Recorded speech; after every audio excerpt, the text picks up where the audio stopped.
let's go to some of the problematic apps. We've talked a little bit here. Let's just go through the big list. Okay. MySpace is no longer an issue. No. Okay. No. Facebook.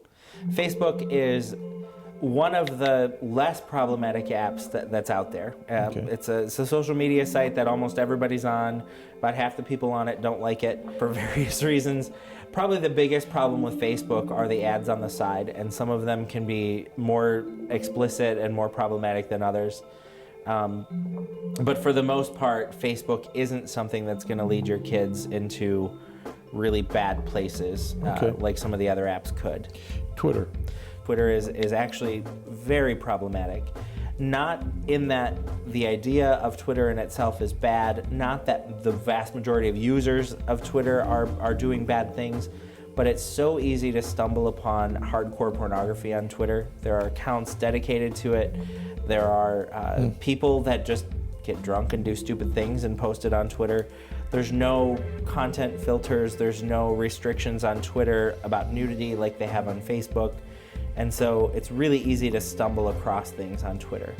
Snapchat. Snapchat is a very popular app for your phone, your iPod, your iPad, where you can take photos of yourself or whatever else you want to take a photo of and send it to whoever you want that also has Snapchat, and it has an expiration date. The photos only last for a maximum of 10 seconds. You can't see a photo that you've taken and sent ever again, and the person who receives it can only look at it for up to 10 seconds, theoretically. Where does it go? Well, nothing ever goes away on the internet. Right. And it's very, very easy to take a screenshot of what's on the screen. So the idea that, and there are other apps that interact with Snapchat that can save pictures from Snapchat without anybody knowing about it. So Snapchat is dangerous because it offers this idea of security. So you could send, in a moment of weakness or a moment of stupidity, a naked picture of yourself, assuming that it's never going to show up again. However, there was just, not too long ago, this major leak of all kinds of Snapchat photos that people thought were gone. Somebody out there in the internet world had intercepted and saved. Saved them. That happens, and it's this false sense of security there is really dangerous. But also, too, even if there wasn't that, the idea that your kids could be taking really risque photos and sending them with nobody being able to ever hold you accountable for that is really, it's messed up in a way, too. Yeah. Yeah, so indeed. I don't think that anybody should be allowed to have Snapchat on their phone. Okay. It's an opportunity for temptation. Kik is a messaging service that theoretically is for older people, but there's no kind of accountability to that when someone's signing up for an account. There's no real way that parental controls can control it, and Kik is used in a very common way to exchange nude photographs, to exchange messages with strangers. There's all kinds of different ways you can interact with strangers and friends on there. What I've noticed is kids that have it for good reasons, theoretically. They're talking to their friends on other devices and things. But again, with the predominance of sexually explicit material on there, whole accounts are dedicated to that kind of thing, and it also offers anonymity so that you can message people anonymously and exchange things without them finding out you live two doors down or across the world, or you're really a 50-year-old man instead of a 12-year-old girl, or it just opens up a lot of dangerous activity. Tinder is a dating app. It's a place where adults theoretically go to meet each other for dates or more. This is hooking up. Yeah. And again, most people use this, as like an online dating service where you're meeting up for dates. But a lot of people use it for more than just a date. Grindr.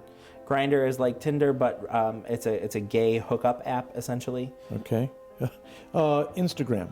Instagram is actually one of the most popular social media platforms right now. It's the fastest growing, and it's one that most teens are on or would like to be on, to be honest. Instagram, you post photos of things. It's really popular. It's really good.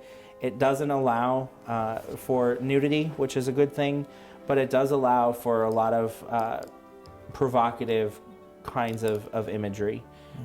It is something where A lot of danger does exist. There's a parent's guide for Instagram. If you want your kids to, if you want to allow your kids to use it, you really should learn about what it is and what all the dangers are and how you can act to protect your kids from them. But even though, like I said, even though they don't allow nudity, I mean, that doesn't exclude people laying around in their underwear or engaging in risky behavior scantily clad, or and that kind of thing is there. I mean, it's not all pictures of your dinner on Instagram. So it might not be Hustler or Playboy, but it's Esquire.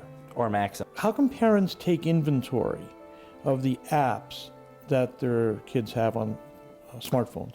There's a couple of different things to do in this regard. And the first would be very simply to just ask for your kid's phone and look at what apps they have. But with an Apple device, you can also look at what apps they used to have that they've deleted. If you go to the App Store, you can look at apps that are purchased but not installed anymore on the phone. So you can, it says purchased, but many of them are free. So that's where they're all listed. And so you can go through and look at every app your kids have downloaded in the past. As far as I know, there isn't a way to delete that history either. So that's something that's another point in Apple's favor as far as being family friendly, because it gives parents that capability.